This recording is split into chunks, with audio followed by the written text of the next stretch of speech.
हरामखोर, आशिकी के चक्कर में 500 की बजाय मुझे 5000 का चेंज दे दिया। आज तो मेरी सही दिहाड़ी लग गई। कोई हाल नहीं इन आशिकों का। अरे 1 किलो गोश्त बना रहा है या 100 किलो? इतना टाइम लगा दिया है। अरे गोश्त बन गया है, बस चल रहे हैं। कितने पैसे हुए? क्या पैसे? किस चीज के पैसे? तुम भाई गोश्त ले जाओ, अपना फोन नंबर दे दो, अब बात होती रहेगी। अरे आप तो बहुत अच्छे हैं, लेकिन क्या करूं? मेरे पास सिम तो है, लेकिन मोबाइल लेने के पैसे नहीं है। क्या मोबाइल नहीं है? मैं मर गया हूँ। ये लो 5000, सबसे पहले जाके मोबाइल ले लेना।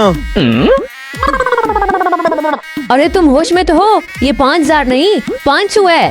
क्या 500? तो फिर 5000 कहाँ गया? अच्छा ये 500 तो दे दो मुझे। चलो पप्पू। अरे रुको, वो मोबाइल नंबर। अरे ये मैं क्या कर बैठा? इतनी उम्र हो गई है, अभी तक आंख मटकी वाली आदत नहीं की। आज तो इस आंख मटकी के चक्कर में मेरा 5500 भी चला गया, और साथ में 1 किलो गोश्त भी। मैं तो बर्बाद हो गया।